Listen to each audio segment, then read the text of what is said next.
আসসালামু আলাইকুম। শুরু করছি আসবো ফিরে আবার উপন্যাস। লেখনীতে সুরভি আক্তার। পর্ব সংখ্যা 46। মেঘা যেন আকাশ থেকে পড়ে, স্তম্ভিত হয়ে যায় রমণী। রৌদ্রের এতটা তীব্র আলিঙ্গনে জমে যায় নারী দেহ। রৌদ্র বিড়বিড়ায় আরও কিছু একটা। বেখেয়ালে তার উষ্ঠ স্পর্শিত হয় একবংশের কোমল কাঁধের নিকট। উষ্ঠ স্পর্শের পাশাপাশি খোঁচা খোঁচা দাড়ি সুঢল কাঁধের নরম ত্বকে বিদ্ধ হতেই শিরশিরে অনুভূতিতে মৃদু কুকিয়ে ওঠে রমণী। আপনা আপনি হাত ওঠে রৌদ্রের উদরের দুপাশে। লোকটার জ্যাকেট খামচে ধরে মেটা, চোখ খিচে নেয় রৌদ্র বলে অস্থির হয়ে, সুইটহার্ট, মরে যাচ্ছিলাম এতক্ষণ। কেন এসেছিস আমায় ফেলে? শিকদার বাড়ির ড্রয়িং রুমে এ বাড়ির সবাই উপস্থিত। রেহানা শিকদার কিচেন থেকে বেরিয়ে আসলেন। এ ভাই এ বাড়িতেই থাকে, সেও উপস্থিত এখানে। সবাই তাজ্জব বনে রৌদ্রের কাণ্ড দেখছে সরু দৃষ্টিতে। রেহানা শিকদার সন্দিহান হয়ে মুখ খুললেন, রৌদ্র, তুই? তার কণ্ঠে ধ্যান কাটে রৌদ্রের। মেঘাকে আলগোছে ছাড়ে সে। এপাশ ওপাশ তাকায়, ফের তাকায় মেঘার দিকে। মেঘা এখনো মুখ বনে চেয়ে আছে, ঠোঁট ফাঁক করে অবিশ্বাসে। রৌদ্র ওর এমন তাজ্জব মুখায়ব দেখে মৃদু হাসে। Hey Sunny, it's me, your LP. রৌদ্র, তুই এখানে এত রাতে কি করছিস? আমার বউয়ের কাছে এসেছি আমি। মেঘার চোখে চোখ রেখে ভদ্রমহিলার প্রশ্নের সোজাসাপটা উত্তর করল রৌদ্র। রেহানা শিকদার মুখ ছোট করে ফেললেন। জানলি কি করে মেঘা এখানে? তোর বাপ তো ওকে লুকিয়ে রেখে গেছে। আমার থেকে আমার প্রাণ পাখিকে লুকিয়ে রাখার স্বাধিকার? এখনো চোখ সরেনি রমণীর চোখ থেকে। মেঘা এবার চলকে চোখ সরায়, চিবুক নামিয়ে নেয়। মনে পড়ে যায় রৌদ্রের করা আঘাতের কথা। আবার এটাও মনে পড়ে, লোকটা নিজেকেও আঘাত করেছে 10 গুণ বেশি। হাতের কি অবস্থা? অবলোকনের জন্য ঝট করে নিজ দৃষ্টিতে লোকটার হাতের দিকে তাকায় মেঘা। ডান হাতটা কবজি থেকে পুরোটাই সাদা ব্যান্ডেজে মোড়ানো। মোটা ব্যান্ডেজে ফোলা ফোলা দেখাচ্ছে হাতখানা। আদ্র নিচে ব্যান্ডেজ করে দিয়েছে আসার আগে। মেঘা হাতটার মারাত্মক অবস্থা অনুমান করে আহত চোখে তাকায়। ওষ্ঠপুটে দাঁত চেপে দ্রুত পিছিয়ে আসে। ওড়না খামচে ধরে ছুটে যায় ওপরে। রৌদ্র ওকে আটকালো না, যেতে দিল। মুচকি হাসল, কাউকে পরোয়া না করে লজ্জাহীন বলল সবার উদ্দেশ্যে, যে উপরে আসবে আমাকে আর আমার বউকে ডিস্টার্ব করার জন্য, তাকে বিনা টিকিটে উগান্ডা পাঠানোর দায়িত্ব আমার, মাইন্ড ইট। রৌদ্র পা বাড়াতে গেলে রেহানা শিকদার ভারী গলায় বললেন, উপরে গিয়ে কি করবি তুই? রোমান্স করব। থতমত খায় ভদ্র মহিলা। দেখ রৌদ্র, তোর বাপ ওকে আমাদের হেফাজতে রেখে গেছে। আমার বউয়ের সবচেয়ে বড় হেফাজতখানা আমি। এই বলে নিজেও একবংশের পিছু নিল তরতরে পায়ে। সবাই অপ্রস্তুত। দীর্ঘ 5 বছর পর রৌদ্রের পা পড়েছে বাড়িতে। কেউই বোধহয় খুশি হলো না ওর উপস্থিতিতে, একমাত্র সারা ব্যতীত। সারা একটু বেশি খুশি হলো বোধহয়, ফুর্তিতে মুচকি হাসলো উচ্ছ্বাস নিয়ে। রমণী সারার ঘরে ঢুকেছে। রাতের মেডিসিন নেওয়া বাকি। নিজেকে ব্যস্ত দেখাতে টেবিলের উপর থেকে ওষুধের বক্সটা হাতে নিল সে। দুপাতা মেডিসিন বের করল। ওর বাম হাতের পাতলা ব্যান্ডেজ করা এখনো, যাতে ঠান্ডা বসতে না পারে। প্রয়োজন ছিল না, তবুও সারা জোর করে বেঁধে দিয়েছে আসার পর। ব্যথা আছে হাতে। স্ট্রিপ প্যাকেট হতে ঔষধ খুলতে গিয়ে ব্যান্ডেজের দরুন ব্যাগ পেল রমণী। এক হাতে খুলতে পারছে না, দুহাত লাগাতে গেলে জড়িয়ে যাচ্ছে। এদিকে বুক ধরফড় ওই লোকের আবির্ভাবে। হাত পা কাঁপছে অনবরত, শিরশির করছে পায়ের তালু। ঠান্ডাতেও শির দ্বারা বেয়ে কেমন উষ্ণ তরল গড়াচ্ছে মনে হয়। মেডিসিন বের করার আগেই ওর হাত থেকে কেউ টেনে নিল ওষুধের পাতাটা। মেঘা ধক করে পাশে ফেরে। বাম হাতের সাহায্যে 20টার প্যাকেট হতে ছোট ট্যাবলেটটা বের করে মেঘার দিকে বাড়িয়ে দিল রৌদ্র। নাকের পাতা ফুলে আছে মেঘার। এই লোকটার সাহায্যের প্রয়োজন ছিল না মোটেও, তবুও গ্রহণ করলো সাহায্যটুকু। ঝটকা মেরে ট্যাবলেটটা নিয়ে মুখে পানি তুলে খেয়ে নিল। ওড়নার কোণে ঠোঁট মুছে বিছানার পাশে ড্রেসিং টেবিলের দিকে এগোলো। পথিমধ্যে খুলল পরনের ভারী সোয়েটার। গলার ওড়না খাটের এক পাশে রেখে চিরুনি তুলে নিল হাতে। ডান হাত অক্ষত, বাম হাতে ব্যান্ডেজ। হাঁটু ছড়ানো চুল। আজ রাতে ব্যাগ পাওয়ার কথা না হলেও ব্যাগ পেল। এক হাতে কি আর হয় নাকি? এ চুল সামলাতে 2 হাতেই হয়রানি এসে যায়, এখন তো 1 হাত। বিরক্ত হয়ে চিরুনি রেখে দিল মেঘা। এক হাতেই কোনো রকমে ক্যাশগুচ্ছ জড়ো করার চেষ্টা করল। কাঁধের কাজটায় কুণ্ডুলি পাকিয়ে হেয়ার ব্যান্ড দিয়ে আটকে দিল। এভাবেই শুয়ে পড়বে, নয়তো সারা আসলে ওর থেকে চুল আঁচড়ে বিনুনি গেঁথে নেবে একটা। পেছনে রৌদ্র। মেঘার ধ্যানে দিল না। রৌদ্র শান্ত হয়ে স্থির চোখে দেখছে রমণীকে। একবংশী তাকে যথাসম্ভব এড়িয়ে চলতে তৎপর। রৌদ্র ধীর পায়ে এগোয়, দাঁড়ায় মেঘার পেছন। বাম হাত বাড়িয়ে রমণীর খোপার আটকানো ক্লিপটা খুলে দেয়। অমনি গোছানো চুলগুলো অবিন্যস্ত হয়ে ছড়িয়ে পড়ে। আবার বিব্রত হয় মেঘা, মারি খিচে ছট করে পিছু ফিরে তাকায়। কত কষ্টে একটা খোপা পেঁচালো, সেটাও সহ্য হলো না এই লোকের। কিন্তু মেঘা কথা বলবে না, কিরমির করলো শুধু। রাগ দমিয়ে চোখ সরালো সে। পাশ কাটাতে গেলে রৌদ্র বাম হাতে টেনে ধরল মেঘার হাত, ডান হাতে কসরত করে চিরুনি তুলে নিল। মেঘাকে টেনে বসালো বিছানার উপর। ছটফট করে মেঘা কথা বলবে না, গুঙিয়ে প্রতিবাদ করে। রৌদ্র মুচকি হাসে, ডান হাত অচল। বাম হাতের সাহায্যে রমণীর চুলে চিরুনি চালাতে চালাতে বলে হিম সরে, আমি করে দিচ্ছি, দেখে সরে বস। মেঘার পিছনে বসল সে। বিছানা জুড়ে রমণীর অবিন্যস্ত কেশরাশি ছড়িয়ে পড়েছে। এই চুলে চিরুনি চালালো বড্ড ধৈর্যের কাজ। মেঘা নিজেই হিমশিম খায় দু হাতে সামলাতে গিয়ে। সেখানে রৌদ্র চেষ্টা করছে বাম হাতে, ডান হাতে জোর নেই, ক্ষতবিক্ষত। মেঘা বাধা দিয়ে উঠতে চাইল, তবে উঠল না। নিশ্চুপ হয়ে বসে রইল নিশ্চল। চুলের জট নেই, বেশি আঁচড়ানোর প্রয়োজন হলো না। রমণীর সায় রয়েছে। রৌদ্র হাসে, রমণীর দিকে এগিয়ে যায়।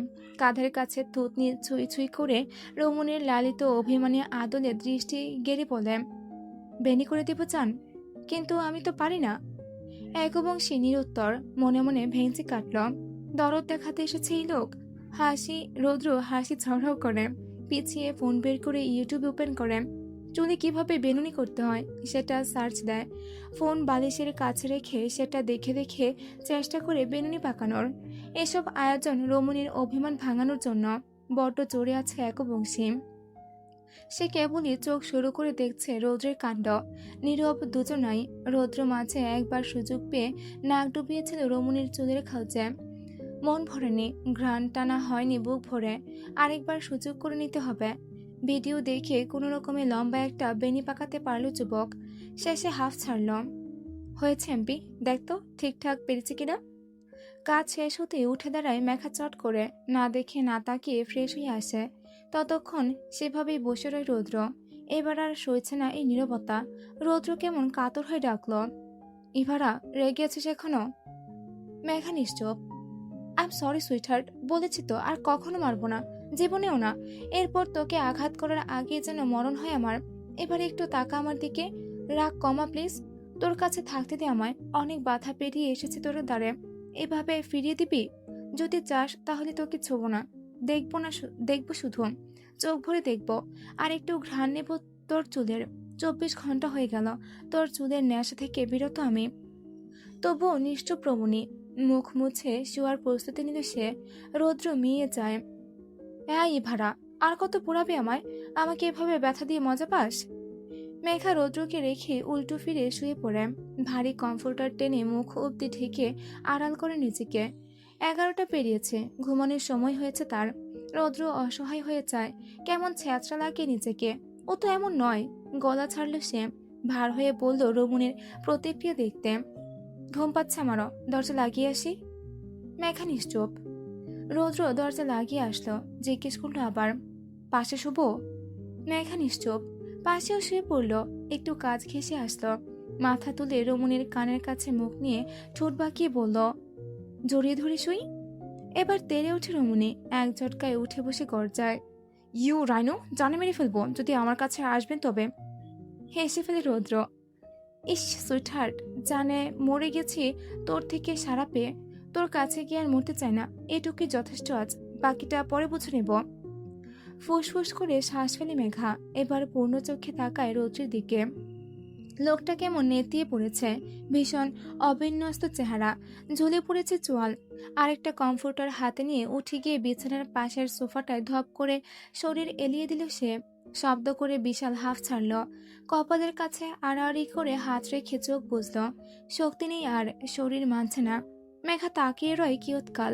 রুদ্র গলায় ঢুক গেলে আর বেশিক্ষণ চেয়ে রইলে কেঁদে ফেলবে। ভোর তখন 3টে। সারা এই ঘরে আসেনি আর, নিজের ঘর ছেড়ে দিয়েছে। মেঘার ঘুম ভাঙে। ঘুমোয়নি, অভিনয় করেছে ঘুমানোর। ভেবেছিল ঘুমালে রৌদ্র হয়তো জ্বালাতন করবে, কিন্তু না, তেমন কিছুই করেনি রৌদ্র। সে যে ব্যাঠাল হয়ে শুয়ে পড়ল, জাগনা পায়নি আর। দুর্বলতায় ঘিরে রেখেছে। বোধনি তার রুমের লাইট জ্বলছে এখনো। মেঘা ধীরে ধীরে উঠে বসে, সোজাসুজি তাকায় রৌদ্রের দিকে। নেমে পড়ে বিছানা ছেড়ে পা টিপে এগোয়। সোফাটা বড়, তার চেয়েও লম্বাটে রৌদ্র। অত বড় গন্ডার স্বরূপ সুঠামদেহী লোকটার জায়গা হয় নাকি সেখানে? হেলে পড়ে আছে মাথা, এক পা মেঝেতে, অর্ধেক কম্বল মেঝেতে লুটোচ্ছে। ঠান্ডায় শরীর কুকড়ে নিয়েছে রৌদ্র, ঘুমাচ্ছে বেগরে। আজ শান্তির ঘুম, নতবা কাল তো সারাটা দিন রাত অশান্তিতে কেটেছে। দু চোখের পাতা এক হয়নি। মেঘা নিঃশব্দে ধীরে হাঁটু মুড়ে বসে লোকটার সামনে, ঠোঁট পেঁচায় চেপে কম্বলটা তুলে ভালোভাবে ঢেকে দেয় রৌদ্রকে। মুখের সামনে মাছি তাড়ানোর ন্যায় হাত নাড়ায় একবার। গভীর শ্বাস ফেলছে যুবক। এই থেকে ঘুমের গভীরতা আন্দাজ করা যায়। ঢুক গেলে রমণী রৌদ্রের মাথাটা আলগোছে তুলে বালিশের উপর গুঁজে দেয়। ছলছল চোখ পড়ে বেপরোয়া যুবকের ডান হাতের পানে। মোটা ব্যান্ডেজে মোড়ানো, প্রয়োজনের তুলনায় বেশি মোটা করে ব্যান্ডেজ করেছে, যাতে রক্ত গড়ালেও ছোপ দাগ বাইরে না দেখা যায়। মেঘা ভয় পায় রক্ত। রৌদ্রের হাত দেখে ঠোঁট ভেঙে কান্না আসে তার। আলগোছে হাতটা তুলে নেয় নিজের দখলে, ধীরে হাত বোলায় ব্যান্ডেজের উপর। হু হু করে কেঁপে ওঠে বক্ষস্থল। কেমন কান্না পায় এই ক্ষত ঢেকে রাখা আবরণ দেখে। না জানি ভেতরে কতটা দগ্ধ হয়েছে। মেঘার বাদ মানে না, তালুর ব্যান্ডেজের উপর ঠোঁট চেপে ধরে নিজের পরশ স্থায়ী রাখে দীর্ঘক্ষণ। ভুলে ভালে এক ফোঁটা পানি গড়ায় চোখের কার্নিশ পেয়ে। ফিকরে ওঠে একবংশী, ঠোঁট সরায়। মুহূর্ত পার না করে উন্মত্তের মতো পরপর চুমু আঁকতে থাকে ক্ষতবিক্ষত হাতটার ব্যান্ডেজের উপর। চুমুর সংখ্যা বোধ হয় শতাধিক ছাড়ালো, তবুও তৎপর রমণী। কাঁধে এক পাশে, লোকটার জন্য করুণা হয়। থামে রমণী, রৌদ্রের হাতটা চেপে ধরে নিজের ডান হাতের কপলের ধারে। অতঃপর বুকের সাথে চোখ রাখে বেপরোয়া যুবকের মুখ পানে। কাজ ঘেঁষে আরব। লোকটাকে ঘুমন্ত অবস্থায় কতটা শান্ত লাগছে, যেন কত নিষ্পাপ। পাপড়ি কাঁপছে চোখের। মেঘা আনমনে মুচকি হাসে, ঝুঁকে পড়ে বেখেয়ালে টুপ করে লোকটার ডান চোখের কার্নিশে ঠোঁট ছোঁয়ায়। দ্বিধা করে না বিন্দু মাত্র। সরে এসে বিড়বিড় করে নালিশের স্বরে, আপনি খুব খারাপ রাইনুমুখ, আমি ক্ষমা করব না আপনাকে। থাকুন আপনি বেপরোয়া হয়ে। মেরেছিলেন না আমায়, এবার দেখবেন আমি ক্ষমা করব না সহজে। কথা বলবো না আপনার সাথে। কষ্ট পান আপনি, আমাকে কষ্ট দিয়েছেন না, ফিরিয়ে দেব আমি আপনাকে এই কষ্ট। নাক টানে সে, ধীরে মাথা এলিয়ে দেয় রৌদ্রের বুকের পাশে। হাতটা আগলে রেখে আবার বলে, আমি ঘৃণা করি আপনাকে। আই হেট ইউ রাইনুমুখ। সকাল 9টা। পাখির কিচির মিচিরের ডাকে আজ আর ঘুম ভাঙেনি, বরং চড়া ডাকে ধরফর করে উঠে বসলো মেঘা। এই মেঘা, উঠবি না এখনো? সকাল হলো তো, আর কত ঘুমাবি?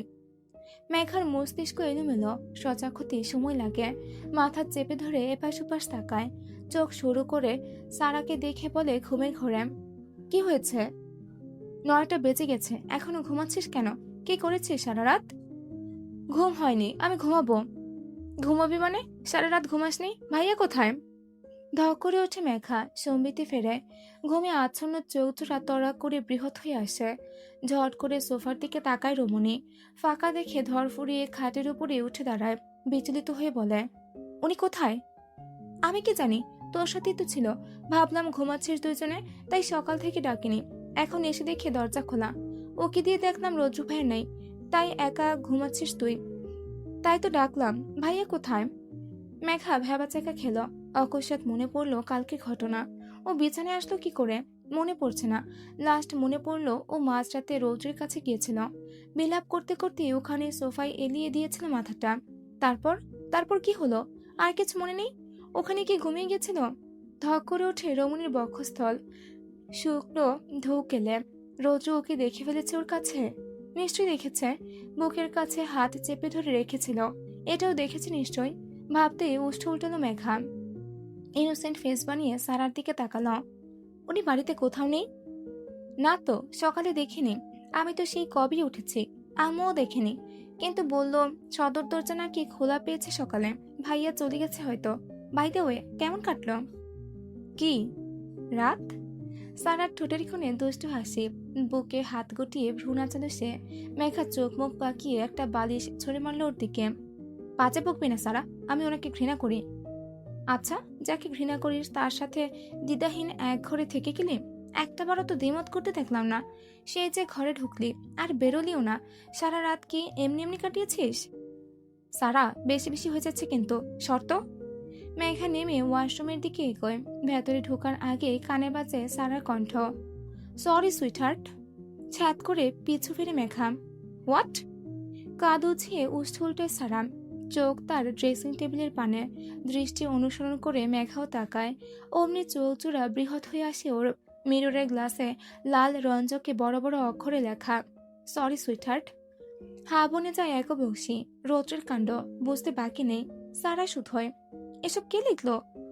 সারার সামনে অপ্রস্তুত অবস্থা থেকে বাঁচতে প্রতিউত্তর না করেই তড়িঘড়ি করে ওয়াশরুমে ঢুকলো মেঘা। হাফ ছাড়ল বুকে হাত রেখে। ওয়াশরুমের মিররেও এক অবস্থা। সাদা পেস্ট দিয়ে ছোট ছোট অক্ষরে লেখা, সরি সুইটহার্ট। দুদিকে মাথা চাকায় মেঘা। তড়িঘড়ি করে মুছে ফেলে আয়না।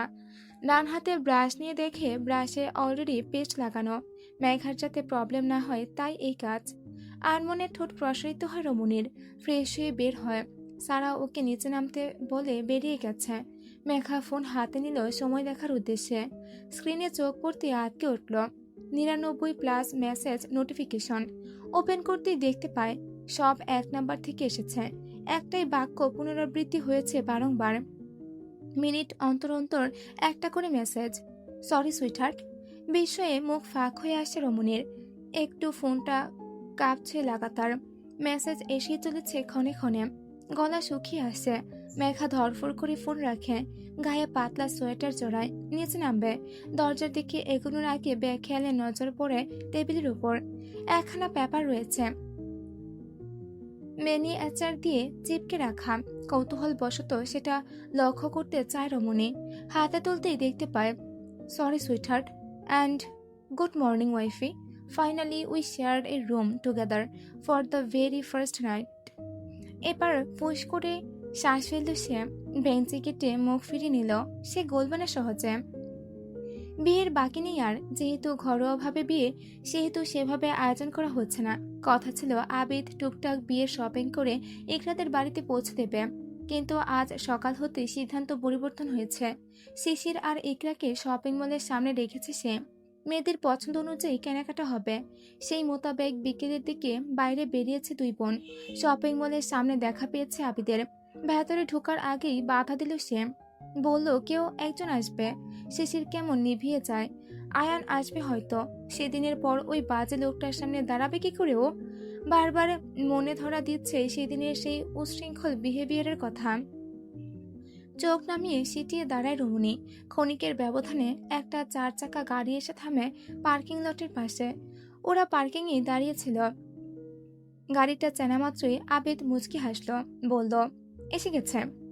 ইকরা আগ্রহী হয়ে তাকায়। শিশির চোখ তুলে ধীরে সুস্থে চেনা লাগে গাড়িটা। অতঃপর গাড়ি থেকে দাম্ভিক ভঙ্গিতে যে নামে তাকে আরো বেশি চেনা লাগে। শুধু চেনা নয়, ভীষণ পরিচিত মুখায়ব। তাজ্জব বনে যায় শ্যামলী। বড় বড় চোখে চায়। ততক্ষণে দাম্ভিক লোকটা এসে থেমেছে ওদের সামনে। এক পশলা হাসি সমেত আবেদের সাথে বুক মেলালো। পরিচয় করালো আবেদ। ইকরা, ও আমার ফ্রেন্ড আদ্র, আদ্রিয়ান কাবির আদ্র। ওর জন্যই অপেক্ষা করছিলাম। বিনয়ে মুচকি হাসে ইকরা। আবিদ আবার বলেন, আদ্র, মিট মাই ফিয়ন্সে ইকরা। আর ও শিশির, ইকরার বোন। চেনো নিশ্চয়ই। শিশির? যেন আদ্রকে? তোমার ভার্সিটির লেকচারার, চেনার কথা। এবার ইকরা প্রশংসূচক দৃষ্টিতে শিশিরের দিকে তাকায়। সাথে আবিদ, আদ্র। তিনজোড়া দৃষ্টিতে অপ্রস্তুত হয় মেয়েটা। আবিদের কথায় সম্মতি জানিয়ে মাথা নাড়ায়। ইকরা বলেন, বলিস কি, উনি তো প্রফেসর। আর আবিদ, উনি আপনার ফ্রেন্ড। What a coincidence. তাহলে তো আপনি শিশিরের স্যার। আগে থেকে জানা আছে একে অপরকে। আদ্র শিশিরের দিক থেকে সরু চোখ সরিয়ে মলিন ছোট উত্তর করল, হুম। শিশির এখনো মূর্ত। এবার আন্দাজ হলো আদ্র এই কারণেই আয়নের সম্পর্কে এত কিছু জানে। ওদের দুজনের কথা হলো না টু শব্দ। মলের ভেতরে ঢুকে গেল ওরা। দুই রমণীর শাড়ি কাস্টমাইজ ছিল আগে থেকে। শিশির আর ইকরা জানতো না। ওদের দেখতে না দিয়ে একটা শপে ঢুকে কতগুলো শপিং ব্যাগ নিয়ে বেরোলো আবেদ। দুজনের বিয়ের শাড়ি আছে এখানে। শপ থেকে বেরিয়ে পাশাপাশি হাঁটার মাঝেই আচমকা ভারী গলার মুখ খুলে আদ্র, আপনার বোনের সাথে যার বিয়ে দিচ্ছেন তার খোঁজ নিয়েছেন? শিশির ভরকায়, থমকায় সহসা, তড়া করে যায় আদ্রের দিকে। ইকরা চোখ শুরু করে হাসি মুখে বলে, আবিদের ভাই, আলাদা বাড়িতে তো বিয়ে হচ্ছে না, খোঁজ নেওয়ার কি আছে? আমি আবিদকে চিনি। আয়ানকে তো চিনেন না। আবিদের ভাই হলে যে সেও ভালো হবে তার গ্যারান্টি কোথায়, যদি ছেলে খারাপ হয়? ইকরার মুখ ছোট হয়ে আসে, দুরু দুরু কাঁপে শিশিরের বুক। এই লোক চাইছেটা কি? আবিদ নিরুদ্বেগ, ঠোঁটে চওড়াও হাসি তার। সে নির্বিকার এসব প্রসঙ্গে। ইকরা মৃদুস্বরে বলে, মানে? আদ্র শিশিরের পানে চায়, চোখোচোখি হয়। ভয়ার্ত চোখে দুদিকে মাথা নাড়ায় মেয়েটা। ইশারা করে বোঝায় যেন আদ্র কিছু না বলে। বললেই যে সর্বনাশ। ইকরা এই মোক্ষম সময়েও সবটাই ঘেটে দিতে দুবার ভাবে না। আদ্র মেয়েটার ইঙ্গিত বুঝে ঠোঁট বাঁকিয়ে হাসে, প্রত্যুত্তর করে ইকরার প্রশ্নে, ডোন্ট ওয়ারি, এমনি বললাম। আপনার বোনের যার সাথে বিয়ে হতে চলেছে সে কিন্তু মন্দ নয়, খালি আপনার বোন বেয়াদবি না করলে হয়, তাই না আবিদ? উৎফুল্ল জবাব দেয় আবিদ, একদম। শিশির বুঝল না, স্বস্তি পেলেও চোখ শুরু করলো। ইকরা আর আবিদ আগেই পাশের জুয়েলারি দোকানে ঢুকেছে।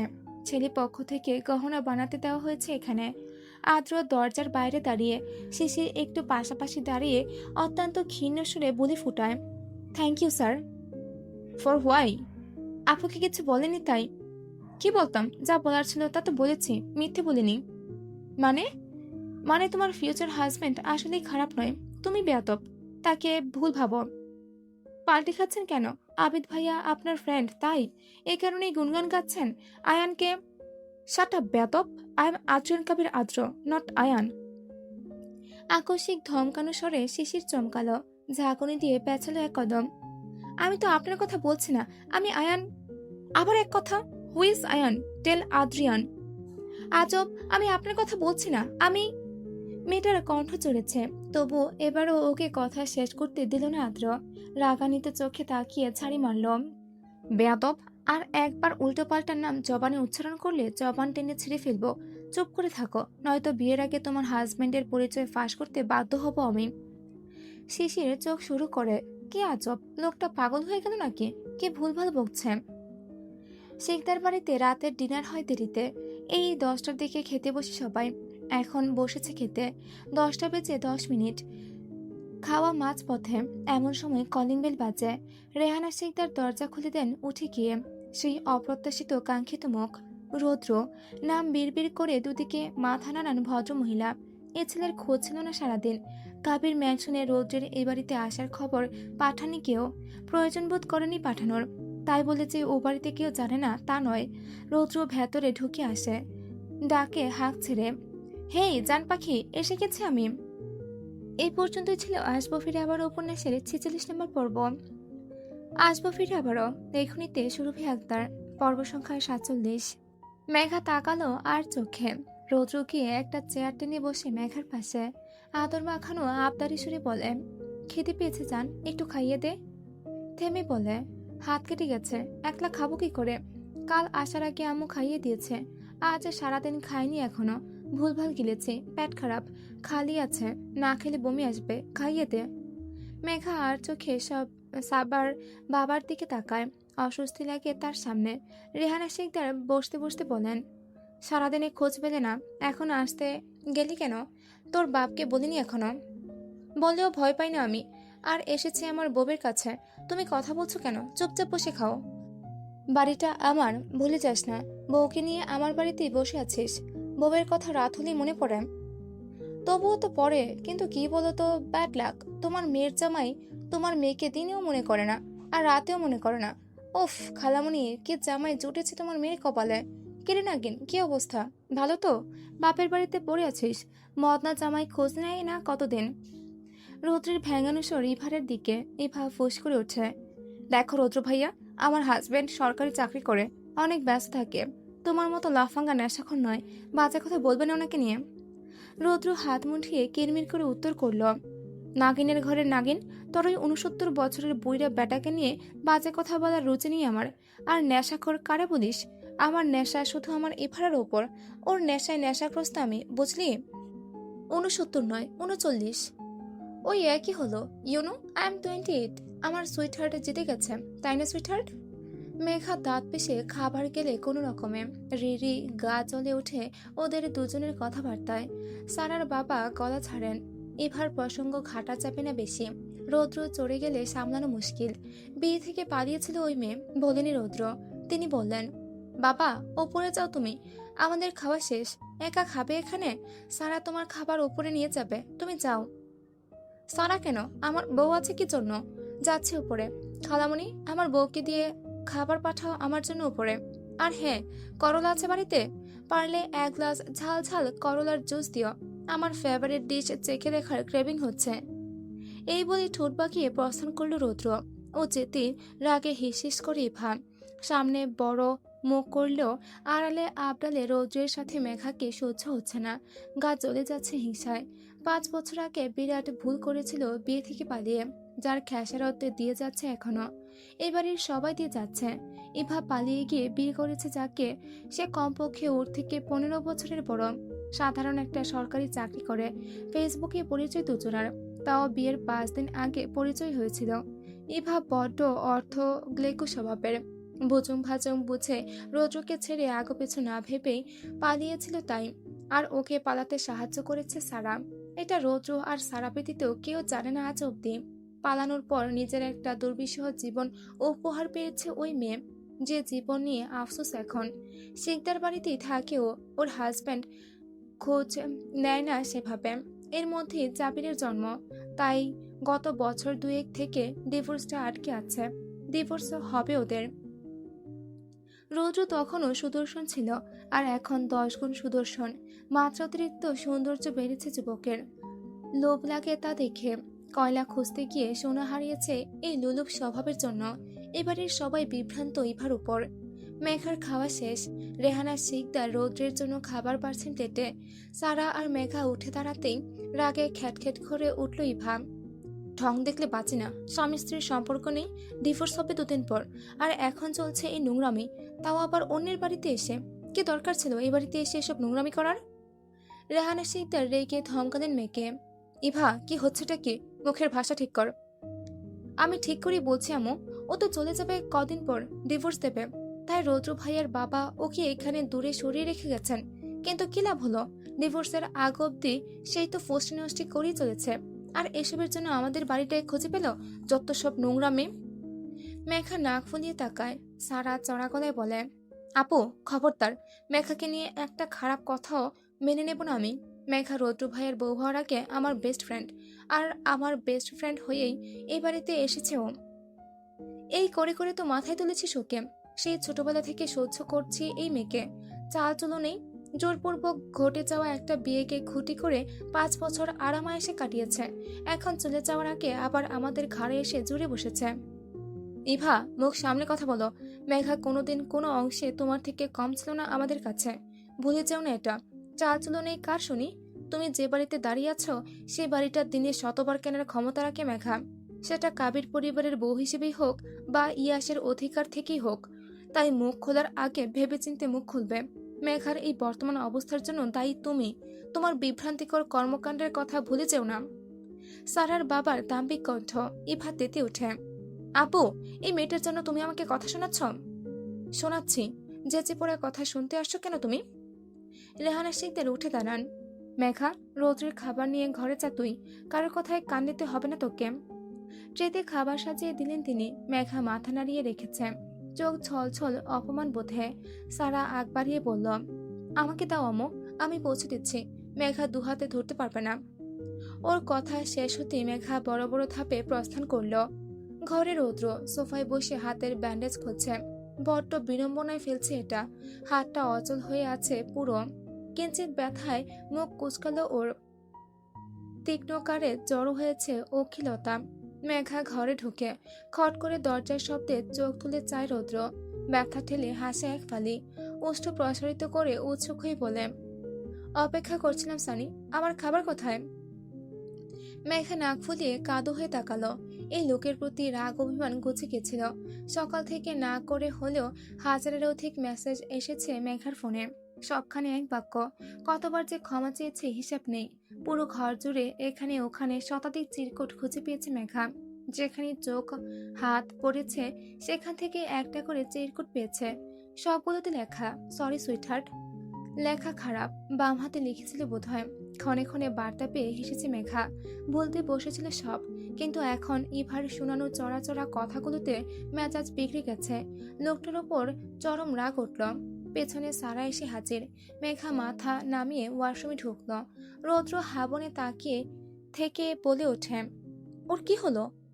তেমন কিছু না ভাইয়া, এই যে তোমার খাবার।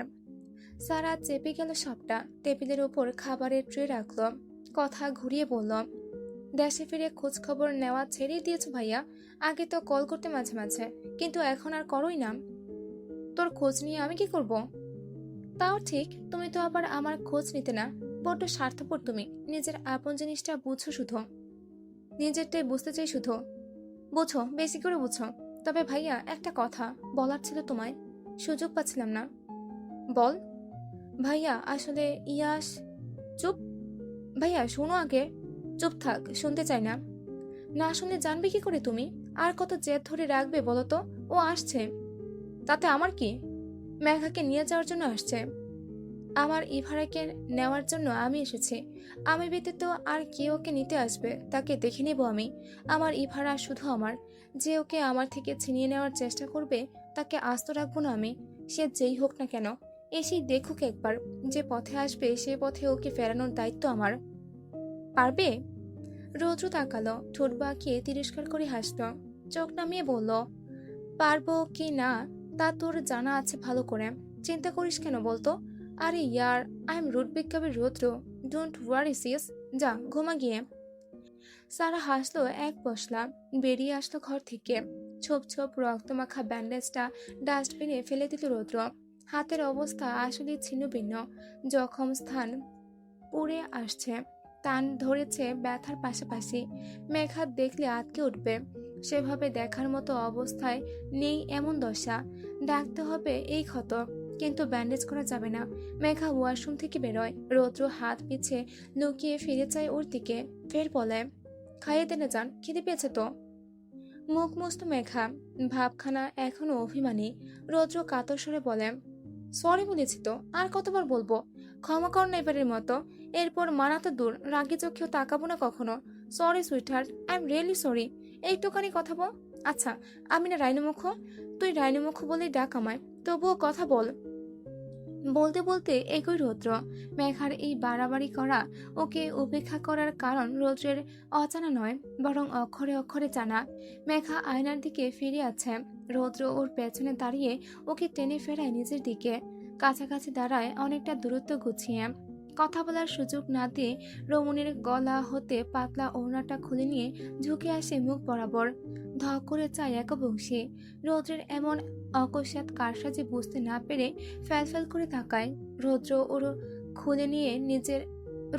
ওর ওড়না খুলে নিয়ে নিজের ডান হাতে পেঁচায়, ঢেকে ফেলে দগ্ধ ক্ষত। এটি রক্ষা পায় রমণী। রৌদ্র ওর বোকা বোকা বুক পানে তাকিয়ে নিঃশব্দে হাসে। বলে হাসকে টোনে, ও বউ, একটা জিনিস দেই। কি? মেঘা পাল্টা প্রশ্নে সহসা জানতে চায়। ভয়ার্ত রমণীর মুখায়ব। হেসে ফেলে রৌদ্র, ঠোঁট কামড়ে বলে ফিসফিস করে, একটা চুমু, জাস্ট একটা। রানু মজা করবেন না, সরুন। মজা করছি না সুইটহার্ট, আই এম সিরিয়াস। চোখ বন্ধ করো। দেখুন, ভালো হচ্ছে না কিন্তু। আমি রেগে আছি আপনার উপর। রাগ ভাঙতে তো চাইছি, এমন অসভ্যতা করলে আরো বেশি রেগে যাব। এটাকে সভ্যতা বলে? রৌদ্র ঝুঁকে পড়ে আরো বেশি। পেছাতে গিয়ে রমণীর কোমর আটকায় মিররের বর্ধিতাংশে। সিটিয়ে যায় মেয়েটা। রৌদ্রের উষ্ণ ধোঁয়াটে শ্বাস একটু একটু আছড়ে পড়ছে মুখের উপর। মেয়েটা চিবুক নামিয়ে নেয় এক পাশে। শুল্ক ঢুক গেলে রৌদ্র এবার হাসি শব্দ করে বাম হাতে পকেট থেকে কিছু একটা বের করে নত হয়ে রমণীর সিঁথিতে ঠোঁট ছোঁয়ায় আলগা করে। নাক ছুঁয়ে চোখ বুঝে শ্বাস টানে। বলে সেভাবেই, তাকাও, কিছু একটা আছে তোমার জন্য। একবংশী বিলম্ব করে না, মাথা তোলে এক ঝটকায়। রৌদ্র সরেছে ততক্ষণে। তর্জনী আর বৃদ্ধাঙ্গুলির সাহায্যে কিছু একটা ধরে বাড়িয়ে দেয় রমণীর মুখের সামনে। বাল্বের আলোয় চিকচিক করে জ্বলে ওঠে জিনিসখানা। সাথে একবংশীর হরিণী দু চোখ। বিস্ময়ে মুখ ফাঁক হয়ে যায়। চোখের ঘোরে অবিশ্বাস্য। অবিশ্বাস্য ধরে মিনমিনিয়ে গলায় অস্ফুটন্তে উচ্চারণ করে, রৌদ্র, এটা আমার। মেঘার কণ্ঠে উৎকণ্ঠা, বিচলিত সে, চোখে আহ্লাদ ভরপুর। রৌদ্র আলতো করে হাবুডুবু মাথা নাড়ায়, চিকচিক করে ওঠে একবংশী। রৌদ্রের হাতে একটা চেন, যেটা ওর নিজের, ওর মায়ের শেষ স্মৃতি। সেটাকে এক প্রকার ছিনিয়ে নিল মেঘা, চোখ ভরে আসে আনন্দের অশ্রুতে। এটা হারিয়েছিল সে, পুরো বাড়ি তন্ন তন্ন করে কত খুঁজেছে, পাওয়া যায়নি। মেঘা চেনটা হাতে নিয়ে উল্টে পাল্টে দেখে, ধরফর করে বুক, চুমু খায় পরপর। উদ্বিগ্ন হয়ে ভেজা চোখ তুলে জানতে চায়, এটা তো হারিয়ে গেছিল, কোথায় পেলেন আপনি? পেয়েছি। জানলেন কি করে এটা আমার? তুমি গোটাটাই আমার, আর আমার বউয়ের কি আছে কি নেই আমি জানবো না? মেঘা হাসি চওড়া করে, আনচানি লাগে উদ্রিক্ততায়। অস্থির হয়ে আকস্মিক একটা অপ্রত্যাশিত ঘটনা ঘটিয়ে ফেলল। খুশির চোটে হুট করে দুহাতে শক্ত করে জড়িয়ে ধরল রুদ্রকে। সুঠাম বুকে জায়গা করে মাথা কুচে নিল, আঁকড়ে নিল লোকটার পেট। রৌদ্রের সুঠাম শরীর ঝাঁকুনি দিয়ে ওঠে রমণীর শক্ত আলিঙ্গন পেয়ে। তবদা খেয়ে মূর্ত বনে যায় সে। স্তব্ধ হয় নিঃশ্বাস, হাত জোড়া এখনো নিশ্চল। উঠল না রমণীকে জড়ানোর জন্য। সে যেন ডুবলো এক অবিশ্বাস্য ঘোরে, যে ঘোর কাটলো একবংশীর উচ্ছ্বাসে। Thank you, thank you, thank you so much. আপনি জানেন, এটা আমার সবচেয়ে প্রিয় একটা জিনিস, আমার আম্মুর শেষ স্মৃতি। হারিয়েছিলাম এটা, কত খুঁজেছি জানেন, কোথাও পাইনি। আর আপনি পেয়েছেন এটা? কোথায় পেয়েছেন, কবে পেয়েছেন? রৌদ্রের নিঃশ্বাস জোরালো হয়, বক্ষ স্পন্দনের সাথে বাড়ে হৃৎপিণ্ডের ওঠানামা। শুল্ক ঢুক গেলে সে গলা ভিজিয়ে হাল গোছে খেই হারানো রমণীর পিঠে হাত তোলে, ধীরে বলে, অনেক আগে। তাহলে আগে দেননি কেন? ফিরিয়ে দেওয়ার পর উষ্ণ আলিঙ্গনে এমন সুখানুভূতি পাবো জানলে অনেক আগে দিয়ে দিতাম। এহেন হিম কথায় ঘোর কাটে একবংশের। ঝট করে রৌদ্রকে ছাড়ে সে, ঠেলে দূরে সরায়, চিবুক নামিয়ে জিবে কামড় বসায়। বেঘরে কি লজ্জাজনক পরিস্থিতি তৈরি করল। গাল দুখানা লাল হয়ে আসে ওর, তড়া করে পিঠ ফিরিয়ে মুখ লুকায়। রক্ষী হয় না তবুও। দর্পণে ভেসে ওঠে রমণীর লালিত রাঙা মুখায়ব। যেদিকে খেয়াল নেই তার, তবে রৌদ্রের ঠিকই আছে। তার আছে মাদকীয় দৃষ্টি। সে উথাল পাথালে সুখের জোয়ারে ভরা গালে হাসে নিঃশব্দে। এগিয়ে যায় আবার। মেঘা আর চোখ তুলে থেমে থেমে তুতলিয়ে বলে, আমি আমি জড়িয়ে ধরতে চাইনি, এক্সাইটমেন্টে ভুল করে হয়েছে। এমন ভুল হাজারবার হোক, হাজারবার যেন এই সুখ পাই আমি। কতটা ভালো লাগে এই অনুভূতি, ধারণা আছে তোমার? কান গরম হয়ে আসে মেয়েটার। রৌদ্র ওর কাঁধের নিকট ঝুঁকে হাত বাড়িয়ে বলে, দাও পরিয়ে দেই।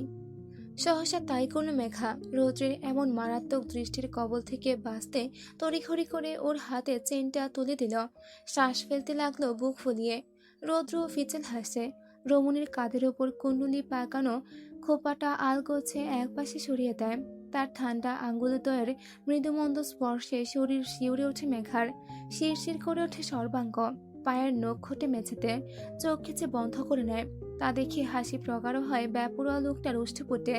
চেইনটা আলগোছে পরিয়ে দেয় গলায়, অতঃপর সেটার দিকে অসহায় চোখে তাকায়। কি সুন্দর জলজল করছে ফর্সা কৃপায়। এটা অসহনীয়। হিংসাত্মক সত্য থেকে কেমন আনচান লাগে মনে। নিভে যাওয়া স্বরে বলে সে, এটা সবসময় গলায় ঝুলিয়ে রাখা কি খুব প্রয়োজন সানি? খুলে রাখলে হয় না? থামে একটু। রমণীকে কাঁপতে দেখে সে, শ্বাস নিতে দেখে ঘন ঘন। কম্পন বাড়িয়ে নত হয়ে হুট করে উষ্ঠা স্পর্শ আঁকে কাঁধের পাচ্ছে। ব্যাস গলে পড়ে রমণী এক ঝটকায় ফিরে দাঁড়ায়। রৌদ্রের উদরের দুই পাশে হাত রেখে ঠেলে সরায় ওকে। চোখে চোখ রেখে নাবোধক মাথা নাড়ায়, কাকতি করে ধরা কলায়। বেশি বেশি হয়ে যাচ্ছে, দূরে সরুন প্লিজ। এরকম একটু বেশি বেশি হলে কি খুব ক্ষতি হবে?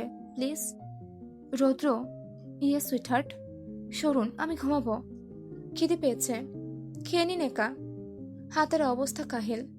মেঘা চোখ নামায়, ঢোক গেলে পাশ কাটিয়ে সরে আসে। চোখ বুজে লম্বা শ্বাস টেনে ওপর পারে মুখ তোলে। তীর তীর করে কাঁপে সর্বাঙ্গ। কম্পন রোখে টেবিলের দিকে এগোয় রমণী। ট্রে হাতে তুলে নিয়ে ডাকে, আসুন। ফেক করে হাসে রৌদ্র, অগত্যা এগিয়ে যায়। রাগ কমেছে? রমণী নিরুত্তর। সোফার একপাশে বসলো খাবারের প্লেট হাতে নিয়ে। রৌদ্র বসে ওর পাশে। মেঘা ভাত মেখে এক লোকমা তুলে ধরে ওর মুখ সম্মুখে। চেয়ে থেকেই লোকমা মুখে নেয় রৌদ্র। খেতে খেতে ফিচেল সরে টিটকারি মেরে বলে, তোর অনেক জিনিস আমার কাছে আছে সুইটহার্ট। আজ থেকে রোজ একটা করে ফেরত দেব। বিনিময়ে আমাকে সুখানো অনুভূতি দিতে হবে তোকে। মেঘা হাত থামিয়ে রেগে তাকালো। জিভে কামড় বসালো রুদ্র। নিজেকে শুধরে নিল। ওহ সরি, তোমাকে। চুপচাপ খেয়ে নিন। আজ বিছানায় শুই, সোফায় আরাম হয় না। বিছানায় ঘুমালে তোমাকে আর আলাদা করে নিচে নেমে আমার হাত জড়াতে হবে না, বসে বসে ঘুমাতেও হবে না। মেঘা ভ্যাবাচাকা খেল, থতমত খেয়ে ঘন পলক ঝাপটালো। রৌদ্র ঠোঁট চেপে বলে গলা খাকারি দিয়ে, কে যেন কাল রাতে আমার হাতে 111টা চুমু খেলো। 112টা। চোখের কোণে একটা পরশ পেয়েছি, সেটার কথা ভুলে যাই কিভাবে? হা বনে হতবাক বলল রমণী। এই লোক জানে সজ্ঞানী ছিলে উনি? না থাকলে জানবেনই বা কি করে? ইস কি লজ্জা। চোখ মুখ লাল হয়ে আসে এক্কেরে। হেসে ফেলে রৌদ্র। আরেক লোকমা মুখে তুলে চিবুতে চিবুতে অস্পষ্ট মেকিশরে বলে, স্বপ্ন দেখেছি হয়তো, তাই না? স্বপ্নে এসেও শান্তি দাও না, চুমু দিয়ে জ্বালা বাড়িয়ে দাও। চুপ করুন রায়নমুখ, সবসময় বাজে কথা বলেন। বাহ, তুমি আমার সুযোগ নিয়ে এসব করে দেখালে ক্ষতি নেই। আর আমি বলি বাজে হয়ে গেল? এমনিতেও বাজে কম কিছুই হচ্ছে, আরো অনেক কিছুই হওয়ার কথা ছিল, যে কারণে ডেকেছ আমায়। কি করলাম আমি? কখন ডাকলাম? কি করনি তাই বলো। জ্বালিয়েছ আমায়, পুড়িয়েছ প্রণয় শিখায়। তুমি ইনোসেন্ট নও সুইটহার্ট, ভান করো ইনোসেন্ট হওয়ার। আজব, কি করেছি আমি? মেঘা যেন কিছুই জানে না। রৌদ্র খেতে খেতে ফোন বের করলো, হোয়াটসঅ্যাপ ওপেন করে কিছু একটা বের করলো। অতঃপর ফোন ধরলো রমণীর চোখের সামনে। ভুলে গেলি সুইটহার্ট, এসব কবে হবে? মেঘা বিরক্তি নিয়ে ফোনের দিকে তাকায়। কয়েকটা মেসেজ ওর নিচের নাম্বার থেকে। এ অবধি সে রৌদ্রকে মেসেজ করেনি কখনো, তাহলে কোথা থেকে কি এইসব মেসেজ? আগ্রহ নিয়ে প্রথম 3টে মেসেজ পড়া মাত্রই পাথরের ন্যায় জমে যায় রমণী। চোখ বড় বড় করে শটান হয়ে বসে রয়। বাকিগুলো পড়ার জন্য জবান উঠল না, দম কুলালো না। মাথা চক্কর দিতে ঘোলাতে হলো চোখ জোড়া। চোখ উল্টে রমণী, পুরো শরীরে ঝিঁঝি ধরে। তৎক্ষণাৎ চিৎকার দিয়ে ওঠে, আস্তাগফিরুল্লাহ, এসব কি রানীমুখ? আমার রোমান্টিক বইয়ের আকাঙ্ক্ষা, এসব পূরণের জন্যই তো এসেছি আমি। ডেকেছো তুমি, না এসে থাকতে পারি? ছি, আপনি খুব খারাপ। ফোন দূরে সরুন আমার থেকে। আমি কখনো ডাকিনি আপনাকে। আপনি মিথ্যে বলছেন। নিজে থেকে আমার ফোনে এসব উল্টোপাল্টা মেসেজ সেন্ড করেছেন, তাই না? লেটস সি, ডেট দেখো। আমি ফিরে আসার আগের সন্ধ্যার মেসেজ। তখন তো আমি ছিলাম না, পরের রাতে ফিরেছে। বাই দ্য ওয়ে, তুমি যে এত কিছু চাও, আগে বলতেই পারতে। এভাবে লোক দেখানো ইগনোর করে লাভ কি? We are legally husband wife, this is not an usual. হতেই পারে। চুপ করুন অসভ্য লোক, মিথ্যে বলবেন আমার নামে। আমি এসব মেসেজ কখনো দেইনি আপনাকে। সভ্য মেয়ে, মিথ্যে বলছি না আমি। I know you want me desperately. আমি পাগল, পিচ্ছি ভেবে ফেলে রেখে গেছিলাম। দেরি করে ফেলেছি আসতে। এর মধ্যেই পাকনা হয়ে গেছে ভীষণ। আমাকে সিরিয়াস করছো? এসব চলে তোমার মনে মনে? চাইছো এসব? নটি গার্ল, ধরলে কিন্তু ছাড়া পাবে না পরে। ক্ষুব্ধ হয়ে এটো হাতে রৌদ্রের বাহুতে সজোরে একটা কিল বসালো মেঘা। ভাতের প্লেট কোলে রেখে রেগে মেগে অস্থির হয়ে বলল, আপনি আসলে একটা নির্লজ্জ। বলছি তো এসব মেসেজ আমি দেইনি আপনাকে, সত্যি বলছি। দেখতেই পাচ্ছি আমি, তোমার ফোন থেকে ভূত দেয়নি নিশ্চয়ই। মেরি জান, তুমি যা চাও আমি সেটা তোমার চেয়েও 1000 গুণ বেশি চাই, ভীষণভাবে চাই। একটাবার প্রশ্রয় দাও শুধু। বাকি কথা শেষ করার আগে মেঘা হাত ছোড়াছড়ি করে এলো পাথারে আরো কয়েকবার মারল ওর বাহুতে। রৌদ্র কিঞ্চিত মুখ কুচকে ব্যথাতুর ভঙ্গিতে বলে, ব্যথা পাই তো জান। চুপ করুন, আরেকবার মুখ খুলেছেন তো মুখ সেলাই করে দেব আপনার। জানতো আমি কথাই বলবো না, অসভ্য নির্লজ্জ বেহায়া ইরিটেটিং ম্যান। প্লেট রেখে উঠে দাঁড়ানো মেঘা, পেছু রাখে রৌদ্র। আরে আগে খাইয়ে তো দাও। আর পারবো না, এবারা। এই পর্যন্ত ছিল আসবো ফিরে আবার উপন্যাসের 47 নম্বর পর্ব। গত পর্বে যারা কমেন্ট করেছিলেন, রিফাত ইসলাম ভাইয়া, সজীব ভাইয়া, সোহেল ভাইয়া, সাথী আপু, রাজু ভাইয়া, স্বর্ণালী আপু, রফিকুল ভাইয়া, রুমি আপু, মাহিম ভাইয়া, বর্ণা আপু, রাবে আপু, মিম আপু, পরি আপু, জান্নাত আপু, পলি আপু, আয়েশা সিদ্দিক আপু, আদিপ আপু, তানহা আপু, রূপা আপু, সুলতানা আপু, নিমা আপু, তিশা আপু, রাজিয়া সুলতান আপু, স্বর্ণালী আপু, তোমাদের সবাইকে অনেক অনেক ধন্যবাদ কমেন্ট করার জন্য। তোমরা এই উপন্যাসটা এত করে চাইছো যে আমি না দিয়ে থাকতে পারছি না, কিন্তু আর কিছুদিন পরে লেখিকা আপু না দিলে তোমাদের অপেক্ষা করতে হবে। তো আশা করি সবাই অপেক্ষা করবে।